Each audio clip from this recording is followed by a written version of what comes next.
Dios le bendiga, hermanos, bienvenidos a este resumen del libro Cristo en los Evangelios Sinópticos. Es un libro de estudio independiente que fue escrito por Mike McLaughlin. Es un placer para mí poder compartir esta enseñanza y como siempre pues les animo para que se sigan esforzando en aprender más de la palabra del Señor. Recuerden, hermanos, que si quieren sacar el mayor provecho de este audio, les recomiendo que también lean el libro. El libro, de nuevo, es Cristo en los Evangelios Sinópticos, que fue escrito por Mike McLaughlin. No olviden suscribirse al canal para que puedan recibir notificaciones de los videos futuros también. Estamos estudiando, en esta hora vamos a estar estudiando el capítulo 2, el trasfondo de Mateo y Lucas. Este capítulo 2 es parte de la primera unidad del estudio. La primera unidad del estudio consiste de los capítulos 1 al 4 y la unidad se titula El Mundo. Ya establecimos el video pasado que la unidad en la unidad de este estudio, esta primera unidad, se profundizan los antecedentes históricos. También se le da detalles acerca de la paternidad literaria, quién fue que escribió, a quién se le atribuye el haber escrito cada uno de los evangelios, y eso es algo que continuaremos viendo el día de hoy. También encontramos información acerca del contenido que hay dentro de los evangelios sinópticos. Se comienza la unidad y se comenzó el capítulo pasado poniendo la base para aprender sobre la vida de los escritores de los evangelios. Ya hablamos de Marcos, hablaremos de Mateo y Lucas.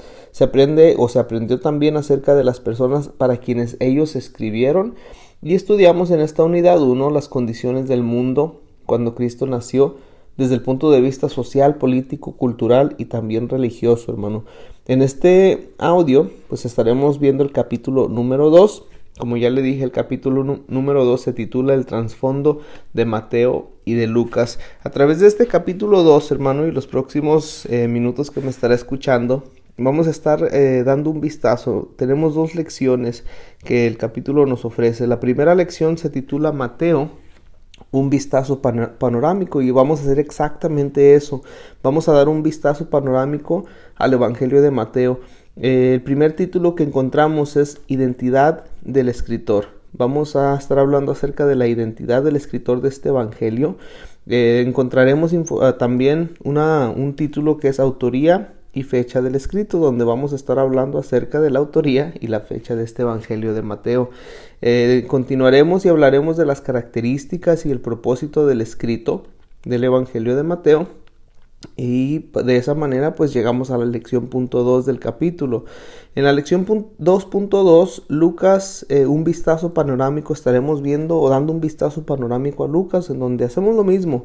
Hablamos o leemos acerca de la identidad del escritor, hablamos acerca de la autoría, la fecha de este escrito, y hablamos acerca de las características y propósito de este escrito. Eso es lo que nos vamos a encontrar en este capítulo 2. Así que vamos a dar comienzo, hermano, a este resumen del capítulo 2, el trasfondo de Mateo y de Lucas. Si ya se dio la oportunidad de escuchar el audio del capítulo número 1, se dará cuenta que la atención de ese capítulo se centró en el término sinóptico, y también se centró en su relación con los 3 primeros evangelios. O sea, estuvimos hablando de lo que significa sinóptico y que tiene que ver con los evangelios de Mateo, Marcos y Lucas. Hablamos en ese primer capítulo de la prioridad del evangelio de Marcos, hablamos de la autoría y el trasfondo del evangelio de Marcos, al igual que de la fecha en que se escribió. Este enfoque también proveyó una riqueza de información acerca de Marcos, el escritor. Ahora usted lo que va a estar estudiando es el trasfondo de los otros 2 evangelios sinópticos, Mateo y Lucas, y los hombres que estuvieron involucrados en su redacción.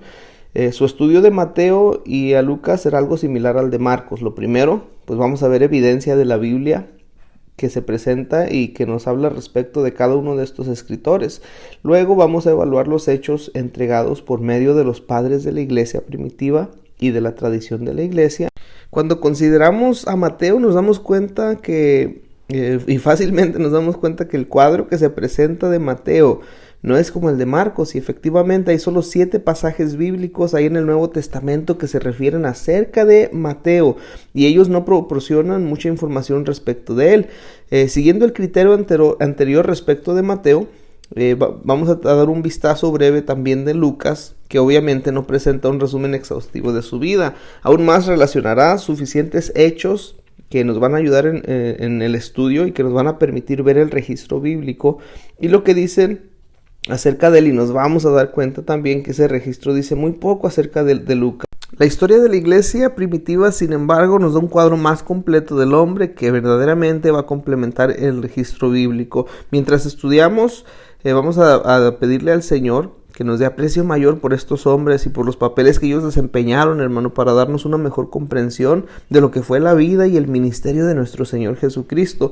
Ojalá que este capítulo incremente su conocimiento de la palabra y le ayude a compartirla en formas más adecuadas en su vida y en su servicio cristiano, hermano. La lección 2.1, Mateo, dando un vistazo panorámico a Mateo. El primer título que encontramos aquí es la identidad del escritor, y muchos eruditos bíblicos creen que los escritores de los evangelios se referían a Mateo mediante dos nombres, Mateo y Leví. En las 7 referencias de los evangelios a Mateo, ellos usan 2 veces el nombre Leví y 5 veces el nombre Mateo. Es interesante notar que Marcos y Lucas usan el nombre Leví cuando registran el llamamiento de Mateo para seguir a Jesús, y Lucas añade que después de su llamamiento, Leví o Mateo invitó a Jesús a su casa a un gran banquete. Eso está registrado en Lucas 5:27 al 29. Y mientras que Mateo señala que Jesús estaba en la mesa de la casa de Mateo, y Marcos dice que Jesús estaba en la mesa en casa de Leví, eso está en Marcos capítulo 2, versículo 14 al 15. Luego en su relato Lucas usa el nombre de Mateo al escribir la lista de los 12 apóstoles que fueron escogidos ahí en Lucas 6:15. En el capítulo 1 mencionamos que muchos judíos, del libro del estudio, el audio pasado, mencionábamos que muchos judíos de los tiempos de Cristo tenían 2 nombres. Espero se acuerde por qué. Uno era hebreo y el otro era griego o romano, como una variante de esta práctica. Mateo también tenía 2 nombres, pero los 2 nombres que él llevaba eran nombres hebreos. Aun cuando los eruditos bíblicos ofrecen varias explicaciones para esto, nosotros examinaremos aquellas 2 que parecen ser las más realistas. Una de ellas, pues es posible que Jesús diera a Leví el nombre de Mateo, que significa don de Dios, del mismo modo como a Simón le dio el nombre de Pedro. También es posible que el padre de Mateo haya tenido el sobrenombre de Leví. Si esto fuese cierto, pues entonces el nombre completo de Mateo habría sido Mateo ben, hijo de Leví. Aun cuando no podemos estar completamente seguros, una cosa es cierta. El Leví que fue llamado para ser discípulo de Cristo, más tarde fue conocido como Mateo. Puesto que hay tan solo 7 pasajes ahí en los evangelios que presentan evidencia para la identidad de Mateo, podemos resumir esta información. Luego podemos evaluar cuidadosamente y ver la evidencia que nos da el Nuevo Testamento.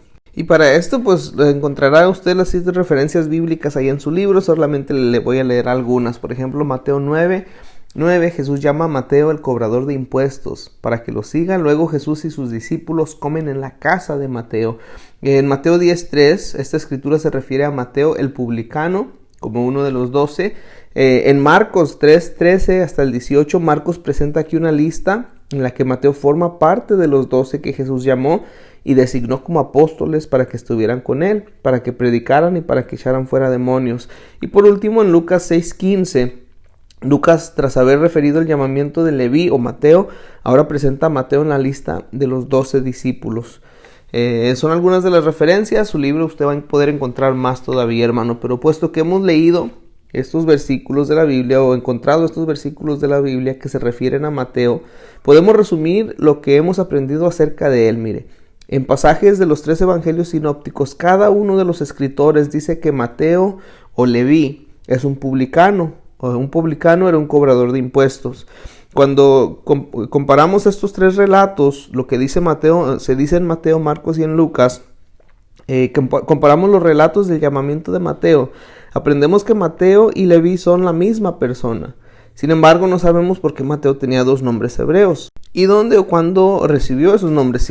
Si el sobrenombre de su padre era Leví, según se ha sugerido, pues Mateo pudo haber sido un levita. Finalmente, Mateo puede haber sido el nombre que Jesús mismo le dio a este apóstol. Aun cuando existen otras teorías que intentan explicar los nombres de Mateo, no se gasta tiempo en este estudio en aquellas teorías.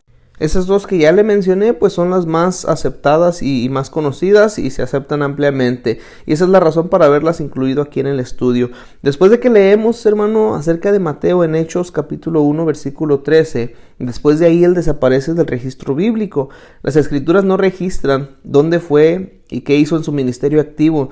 La tradición de la iglesia primitiva, sin embargo, nos da alguna idea respecto de su ministerio. Ireneo dice que Mateo predicó el evangelio entre los hebreos, pero el historiador descuida decir si este ministerio fue en Palestina o en el extranjero. Tal vez incluyó ambas situaciones. Clemente de Alejandría dice que Mateo dedicó 15 años a este ministerio.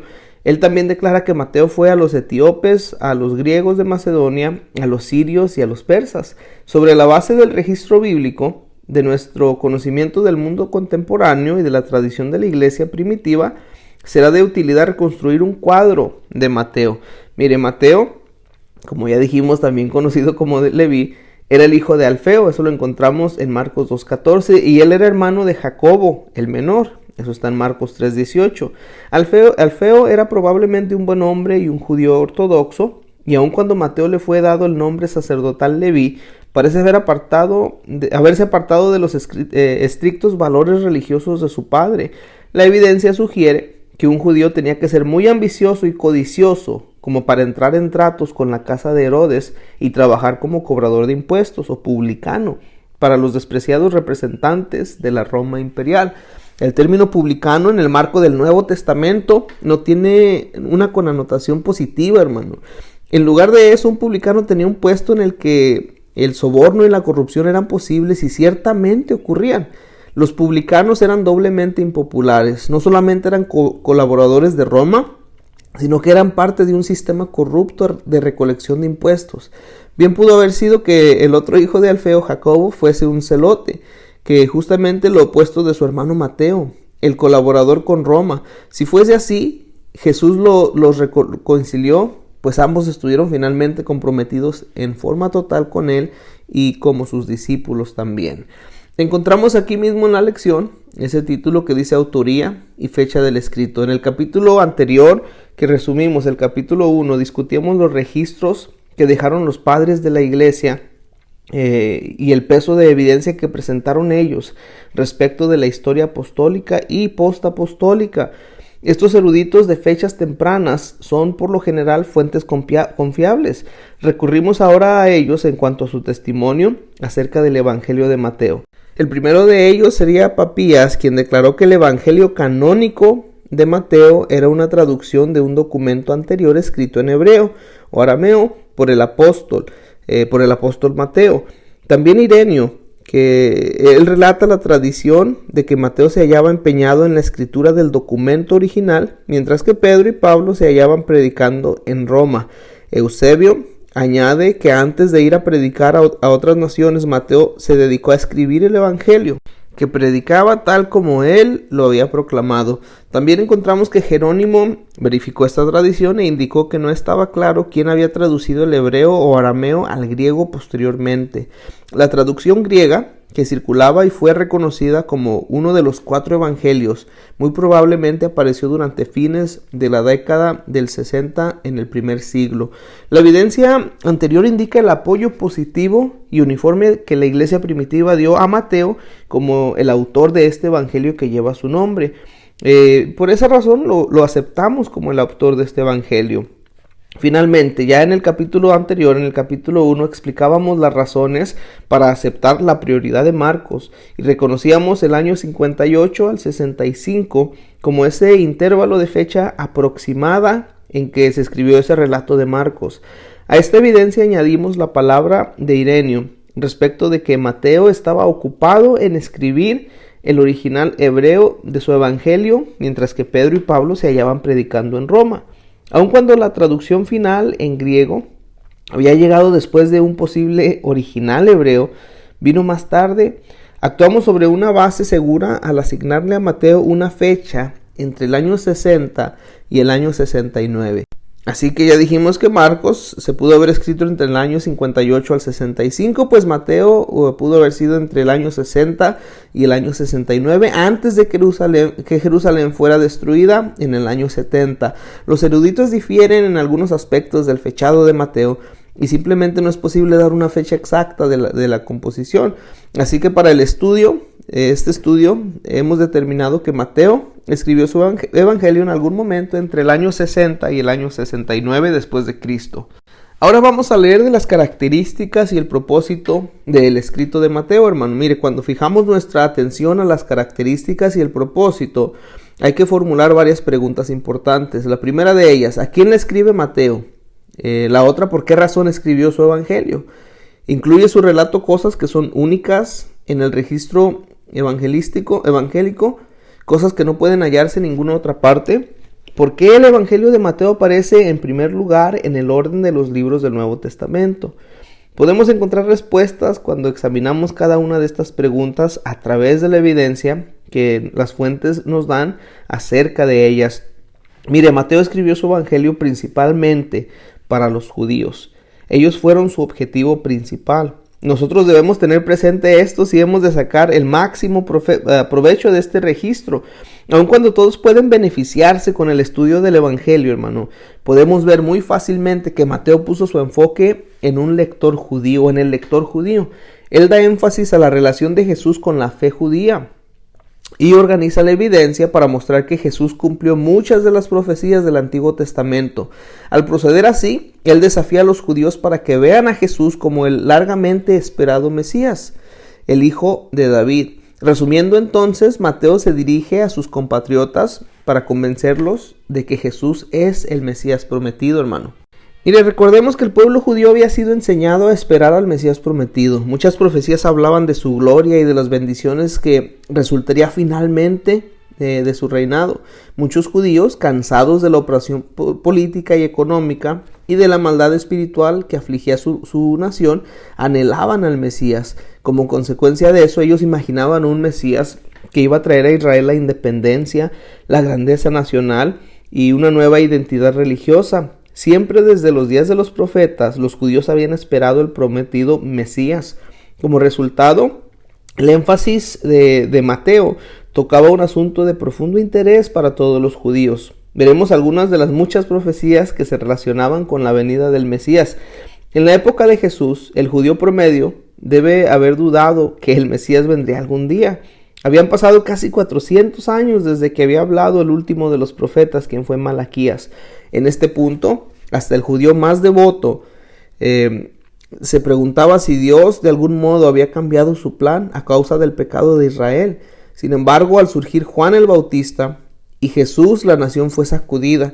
Algo trascendental parecía estar sucediendo como renovación espiritual, como una brisa de aire fresco que se esparció sobre la nación. Los líderes políticos fueron incapaces de interpretar estas señales, por esto no supieron cómo encarar la situación eficazmente, hermano. Aun cuando algunos mostraron envidia inmediatamente, otros manifestaron solo un interés casual. Con todo, ninguno pudo ignorar los acontecimientos que fueron tan importantes para esta generación. Mientras las multitudes se agolpaban para oír el ministerio de Juan y también de Jesús, los líderes políticos permanecieron alejados. Ellos prefirieron obtener su información de segunda mano. Mientras tanto, los fieles se preguntaban: ¿dónde está el gran rey? ¿Dónde está el conquistador que va a liberar a su pueblo de la opresión de las naciones paganas? Y es importante que comprendamos que Jesús no vino en la manera en que los judíos lo estaban esperando. Ellos esperaban a un poderoso líder político. El concepto que ellos tenían de un Mesías era de un rey guerrero que les iba a liberar de los grilletes, de las cadenas con que Roma les tenía sujetos.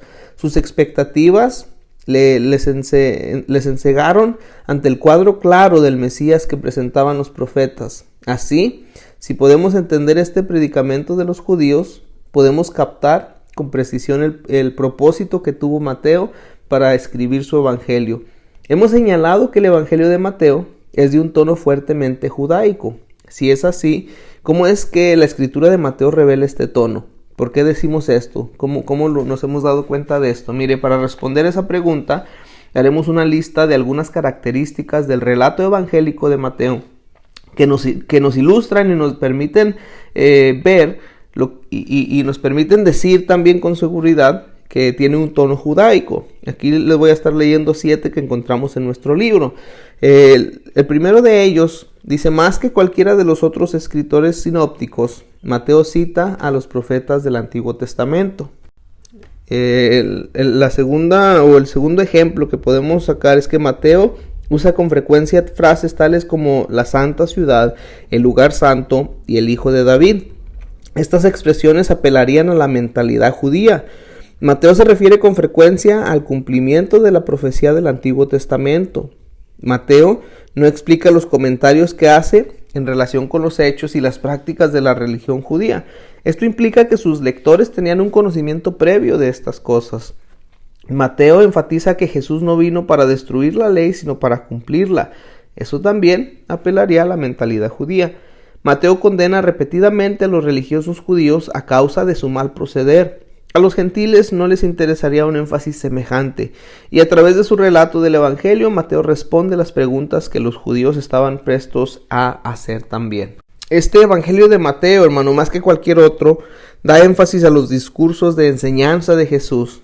Por eso no estaríamos errados si el Evangelio de Mateo lo llamáramos el Evangelio de la enseñanza, porque presenta relatos sistemáticos de las enseñanzas de Jesús para la vida interna de la iglesia y para su misión evangelizadora. En consecuencia, Mateo agrupa los discursos de Jesús en varios lugares a través de su Evangelio, como hemos indicado. En los capítulos 5 al 7 de Mateo nos encontramos el Sermón del Monte. En el capítulo 10 nos encontramos la comisión de los 12. En el capítulo 13 las parábolas del reino. En el capítulo 18 se agrupa el discurso sobre la grandeza y el perdón. Y en los capítulos 24 al 25 de Mateo se agrupan los discursos proféticos. Se considerará cada uno de estos discursos con mayor detenimiento más adelante aquí en el curso. Nuestro propósito aquí en este capítulo es darle o que usted reciba un breve vistazo de la estructura general y del propósito de este Evangelio de Mateo. Ya en el capítulo 1 se aceptó la prioridad de Marcos para el propósito del estudio. Procedimos de este modo porque se cree que el orden cronológico de Marcos es el más preciso. Mientras estudiamos, vamos a ver sin duda que Mateo no dispuso su material en ese mismo orden que Marcos. Sin embargo, no deberíamos considerar esto como un problema, hermano. Vamos a descubrir que la tendencia de Marcos es la de colocar los milagros y las enseñanzas de Jesús en un orden cronológico a través de su evangelio. A diferencia de Mateo, la tendencia de Mateo fue la de agrupar los milagros de Jesús en ciertos lugares y agrupar las enseñanzas en otros lugares, como ya lo notamos en lo referente a los discursos. Mencionamos esto aquí para que usted comprenda que cada escritor tiene su propio método de arreglar, de organizar su material. Lo cierto es que cada uno tiene su enfoque, su énfasis, cada uno tiene su tono particular. Cada uno da cuenta con fidelidad de los acontecimientos que ha observado o ha investigado. Como ya dijimos que Marcos está mayormente orientado hacia la cronología, el orden de las cosas por su tiempo, basaremos el orden cronológico del ministerio de Jesús sobre la narrativa de Marcos. Ahora, el Evangelio de Mateo es un puente natural entre el Antiguo y el Nuevo Testamento. Mateo enlaza con facilidad los dos testamentos. ¿Por qué decimos esto? Mire, la razón está realmente sencilla. El Antiguo Testamento es un registro de la relación de Dios con su pueblo Israel, al cual Él usa como un vehículo para traer a su Hijo, Jesús, al mundo. De este modo, el propósito del Espíritu Santo en Mateo estaría claro. Al judío debe hacerle ver que Jesús era verdaderamente el Mesías y que era un descendiente de la casa de David. Sin verificar la identidad hebrea de Jesús, los judíos no lo aceptarían como el prometido libertador. Mateo entonces no escatimó esfuerzos para establecer la verdad de que Jesús era el Mesías judío. Sin embargo, antes de que dejemos el Evangelio de Mateo, deberíamos dar una palabra más de explicación. Cuando Mateo escribió su relato del Evangelio, él no tenía idea de algo que algún día estaría incluido en lo que ahora llamamos la Biblia. No obstante, el Espíritu Santo sí lo sabía. Cuando el relato de Mateo circuló y se usó en la comunidad de los creyentes, los padres de la iglesia primitiva reconocieron su fuerte énfasis judaico. Quizás estos mismos padres de la iglesia reconocieron que el Evangelio de Mateo era una conexión natural entre el Antiguo y el Nuevo Testamento. Aquí tenemos el cuadro completo. Mateo fue dirigido por el Espíritu Santo para presentar evidencia bíblica que probara a sus hermanos judíos que Jesús era el Mesías. Tal vez alguien pregunte, ¿es eso todo lo que necesitamos hacer? ¿Sencillamente probar que Jesús cumplió las profecías mesiáicas? Y la respuesta es no. Es tan solo el primer paso. Ahora debemos mostrar a los judíos la verdadera razón de la venida de Cristo. ¿Por qué vino? Por la cual Él vino. Por cuanto el pueblo judío no estaba dispuesto a aceptar la provisión redentora de Dios, tropezaron y cayeron. No obstante, ellos se volverán a Dios y aceptarán a Jesús como su Mesías. Y ahora llegamos a esta lección 2.2, hermano, donde damos un vistazo panorámico, pero ahora lo hacemos con el Evangelio de Lucas. El tercero de los evangelios sinópticos es Lucas. Ya para este punto usted debería tener un conocimiento funcional básico acerca del trasfondo de Mateo y también de Marcos, que se estudió en el capítulo pasado. Cada uno de estos escritores tuvo su propia manera de escribir acerca del ministerio de Jesús. Lucas igualmente tiene un estilo único, hermano. Una de las cosas interesantes que observamos acerca de los tres relatos evangélicos es que cada uno describe diferentes aspectos y énfasis de la vida y del ministerio de Jesús. Cada escritor nos presenta un diferente enfoque de nuestro Señor. De este modo, podemos ver un cuadro más completo del hombre Cristo Jesús. ¿En qué forma es Lucas diferente de los otros escritores evangélicos? ¿Qué hay de diferente en su evangelio? ¿Qué motivó a Lucas a escribir? Ahora dirigimos nuestra atención a esas preguntas. Hablemos de la identidad del escritor. A diferencia de Mateo y de Marcos, Lucas no posee dos nombres registrados. En el texto bíblico se le conoce sencillamente como Lucas. Y aun cuando Lucas se menciona solamente 3 veces en todo el Nuevo Testamento, hay otros pasajes de las Escrituras que pueden darnos una evidencia más amplia acerca de él. Estos son pasajes de las Escrituras que se refieren a él específicamente. El primer ejemplo lo encontramos en Colosenses 4. Al leer los versículos 10 al 14 vemos que Lucas es uno de los 6 hombres que menciona Pablo en sus saludos finales a la iglesia de Colosas. Y es identificado como Lucas, el médico amado. También en la segunda carta a Timoteo, en el capítulo 4, versículo 11, ahí Lucas está en Roma con Pablo. Efectivamente, en esta etapa de cautiverio, Pablo dice que solamente Lucas está con él. Se menciona de Lucas en Filemón 24. Y en esta ocasión Pablo se refiere a Lucas como uno de los colaboradores. Esos versículos, hermano, arrojan alguna luz interesante sobre Lucas. Cada uno indica que él se halla con Pablo, quien se encuentra en prisión.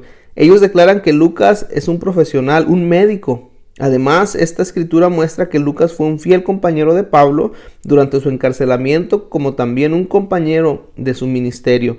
Esas pequeñas muestras de evidencia nos dan esta idea de lo que fueron las habilidades, lo que fue el carácter y la dedicación de la persona que escribió el tercer evangelio. Con todo, lo único que tenemos hasta este momento es un bosquejo general del personaje de Lucas.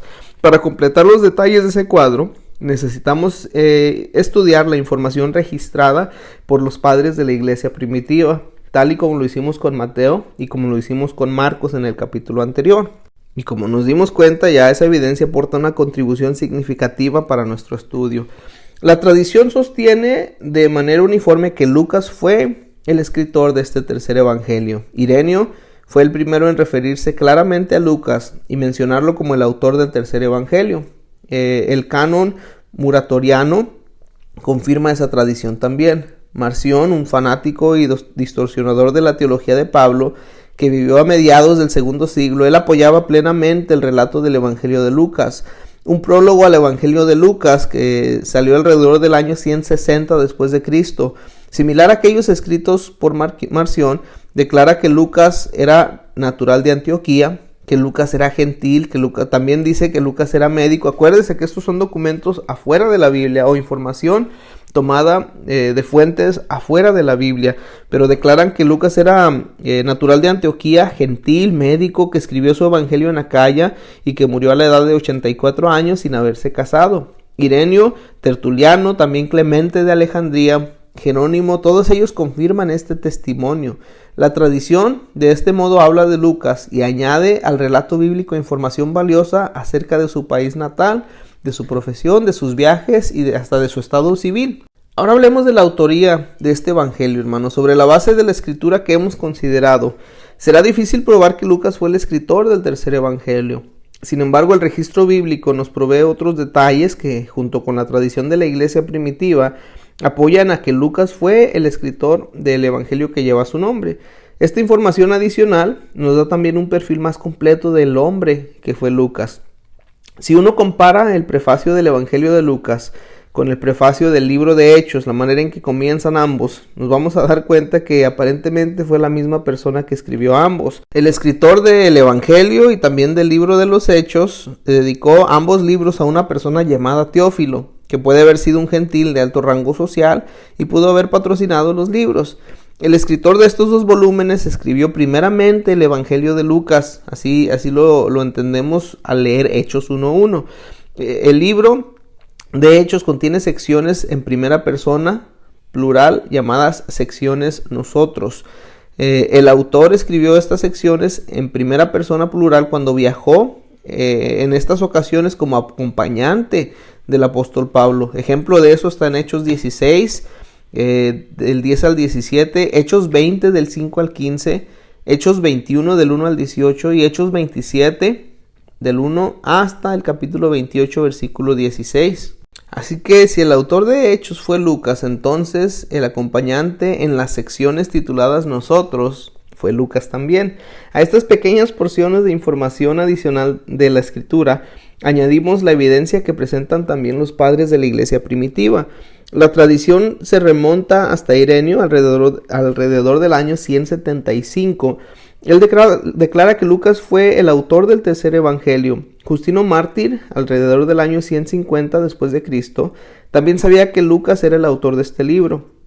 Hay otro documento en donde se presenta a Lucas como el autor de Lucas y también de Hechos, esto en el año 195 después de Cristo.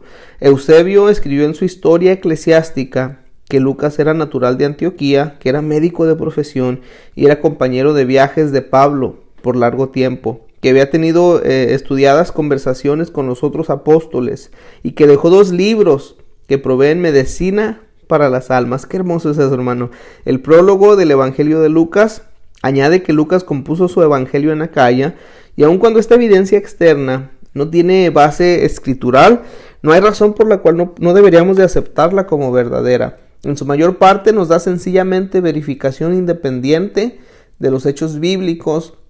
Así, sobre esa base de la evidencia, aceptamos a Lucas como el autor de los libros, primeramente el Evangelio que lleva su nombre, Lucas, y el libro de los Hechos también. Hablemos ahora de la fecha del escrito. Hay poco acuerdo entre los eruditos bíblicos acerca de la fecha en que habría sido escrito este Evangelio de Lucas.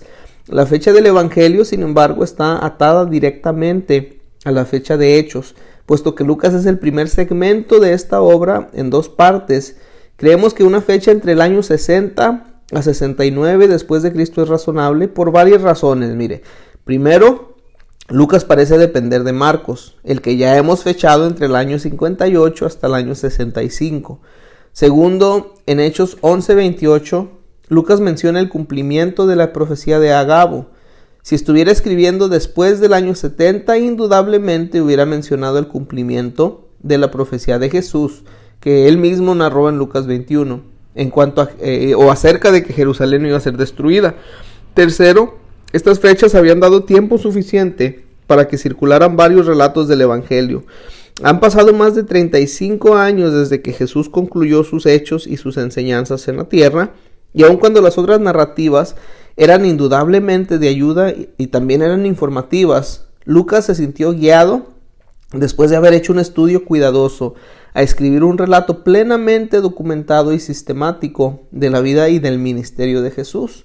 Sobre la base de estos hechos, aceptaremos el periodo de tiempo para haber escrito este evangelio entre el año 60 hasta el año 69 como esa fecha de redacción.